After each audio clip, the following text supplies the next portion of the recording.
Hi everybody and welcome back to my channel.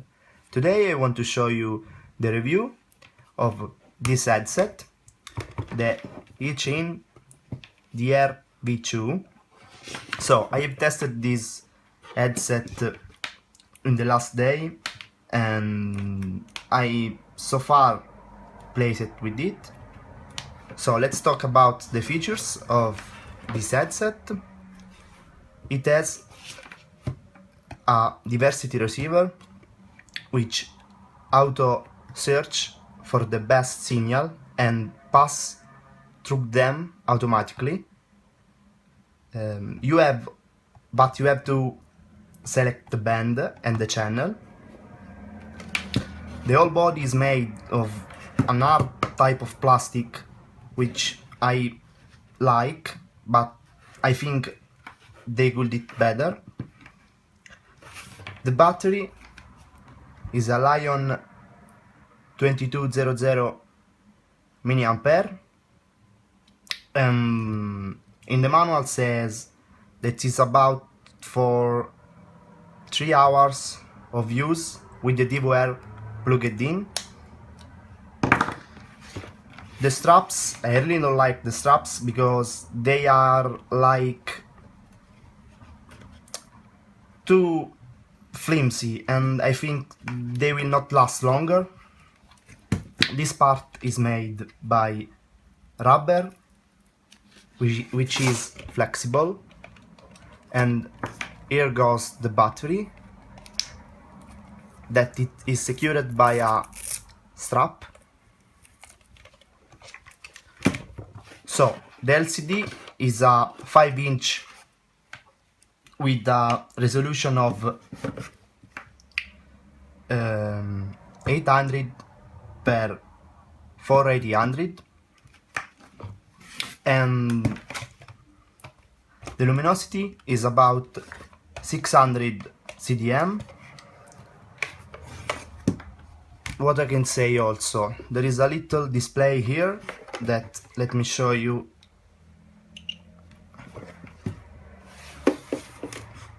will indicate the channel that we are now and also the band.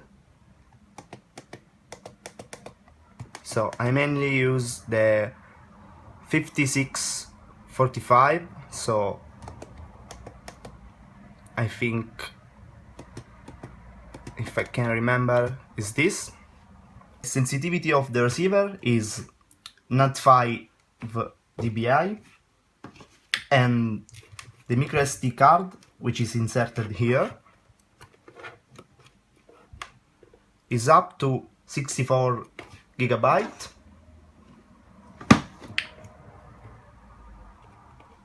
It has a Fresnel Lens which is adjustable. Let me show it. You can adjust the Fresnel Lens by using this slider, which, like the Quantum from Hobby King, is on the two sides of the body. And here we have the lens, which is a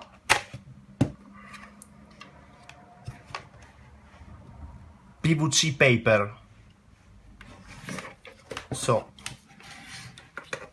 now we have plugged in the headset, so let's talk about the function of it.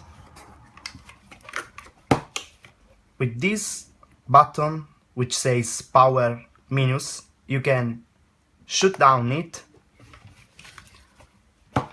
and the screen will go black, but the unit will remain powered. So if you are recording something or if you are seeing a playback from the DVR, it will go forward because they are not really shut down, but only the screen is shut down.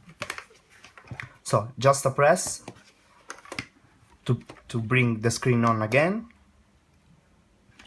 So here we have the control for the DVR. With this we stop or play the record. With this we can forward the recording and it goes to per 8 times of forwarding and 2 pair times of backwarding. With this we can enter the menu of the headset, which gives you the ability to change contrast, luminosity, saturation, language, and with this we change from heavy 1, which is the mainly input, so the direct input from the receiver to the LCD, to the AV2, which is the input that pass through the DVR. So let me show you the DVR interface. I have prepared my baby volante to show you the quality of the screen. So let me plug in it. And let me go to AV1. So this is the main screen quality. We are now in AV1 configuration, so there is no lag, the feed is true, and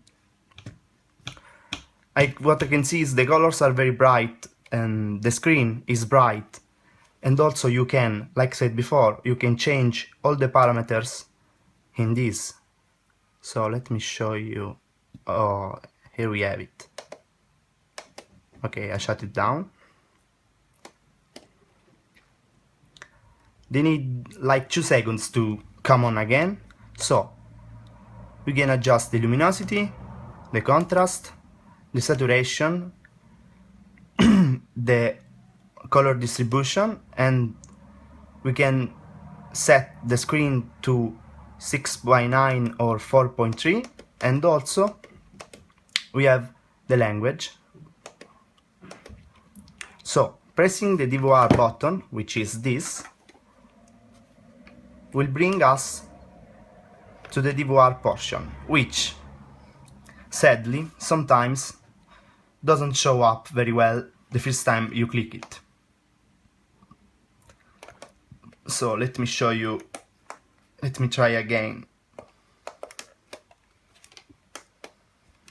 Okay, the DVR won't come on, so I need to unplug the goggles and plug it again.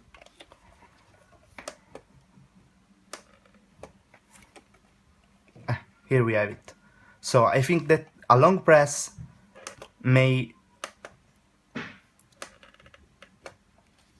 resolve this problem. So here we have the time of recording we left.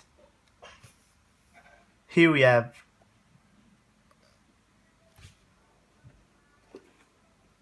the micro SD inserted, the audio, because I think this headset has a little microphone.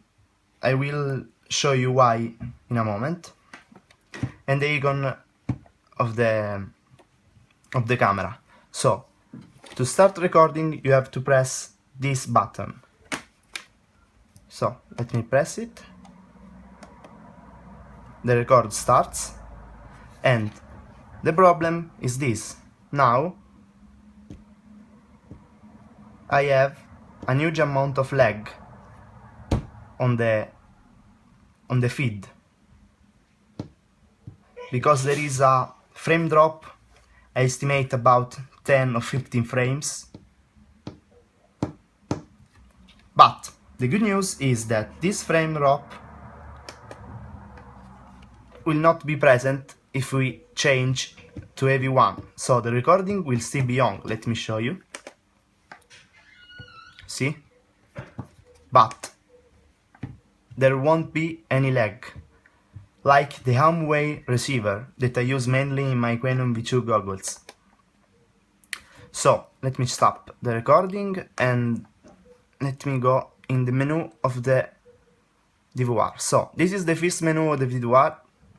Here you can change the quality of the recording, which scales by VGA, D1, HD. I've set it to HD, but I have noticed almost no difference with the VGA quality. We have a video sound impostation and also the max duration of the recording. So there is another menu, which is the Playback Menu. So in this menu we can, let me see if I can give you a better image. Okay, in this screen you can play back your recordings, like the one we just did or others. So let's say I want to watch this recording. I will press this button to start the recording, this button to back forward, and this to fast forward. So I will start the time is going on. So here we have it, the video. So if I press left, my left, I will forward the video to 8 times. If I press right, I will backward the video. So this is a very useful thing to the ones who use GPS and fly bigger quad, so they can take the flight data log and find their quad if they fly so far away. So stopping, and we can pass to the other pressing left or right. So in this DVR section there is another menu that we bring on pressing this for about 3 seconds. In this menu you can delete one video, 2 video, all the video you have. And here comes the strange part. We have a volume which can be increased or decreased. So I think there is a little speaker inside. I'm sure there is a beeper, because when the headset is arrived, the battery was flat down, so when I plugged it in, it was beeping like crazy. Also, we can, pressing the same button to enter the menu, for 3 seconds, go to the other part of this menu, which enable us to format the card, change language, erase the system data, change the frequency of the LCD, so 50 or 60 Hz, and also it gives us the ability to change. It says here TV out. This is my language, so maybe you will not understand. So this says TV out, and here we can choose from PAL to NTSC.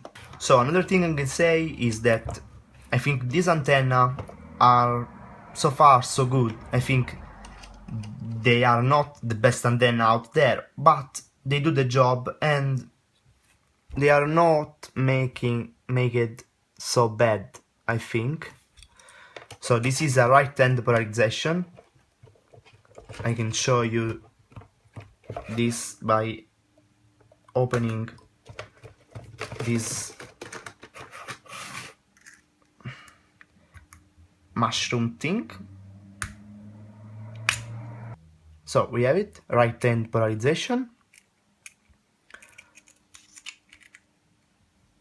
They are ending with a RP SMA, like I said in the video unboxing. What else I can say? So they fit perfectly on my face. The sponge here is good. I think we can compare to the one on the Quantum, but this is more strong. This is more soft, you know. And the only problem I have with the fit of these goggles is that when I put them on, they don't stress my face in any way, but from here light comes in. So the only way I know to stop this problem is to fit the goggles with my nose here, and it's not a good idea, you know? So the only problem is this, but I think it can be solved because the light comes from here and pass through your nose and enter in the goggles. The other part, the light can't pass from anywhere. The last thing I want to show you, I have the quad plugged in here, and as you can see, as I move the headset, the receiver switch to the better one. At this moment I'm using a linear antenna on the baby volante to save some weight, and so the active switching is working, and it's working very good, very fast. Let me say another thing to you.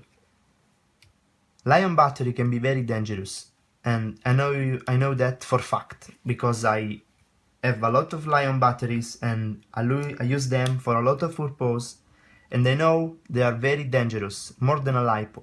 So maybe one of the modifications I will do to my glasses will be add a 2S balance plug to this battery pack, because charging it with the charger that comes in the box, I think is not a good idea, and for what it comes to me, I will not do it.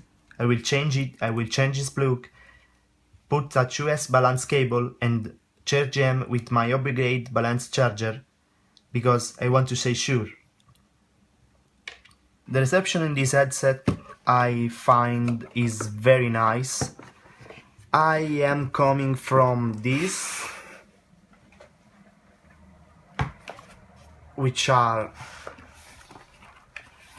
Hobby Kings Quanon V2 goggles with the acrylic lens, not the Fresnel lens, and I have this receiver, which is very good, very nice, and it helped me a lot to make my first DVR video, and it has the same sensibility of the other, but I tested it both in the field, putting the both of them on the roof of the car, and this one was having a huge increase of performance in video signal, and some way also in video quality, because I find that the video from this receiver in particular have brighter color, and I think that if not was present the problem that I will speak you in a second, this headset will overcome my main headset. But there is a major problem which I showed you yesterday in a comparison video. So the problem is that if I'm flying around trees and I'm getting some static in the live feed, I will get a DVR video that goes black and color, again and again and again. So I need to test this thing more to see if changing from HD to VGA to D1 or PAL and NTS can solve this problem. So this is my first review. I very pleased about this pair of goggles because I'm getting a lot of range and they are light. They weigh like the half the Quanon V2 goggles. So I will buy it again, and I'm sure that the problem with the DVR will be resolved. I think maybe with if not with some impostation to change, I think they will make an update to solve this problem. So thank you for watching, please subscribe, and we see you in the next video.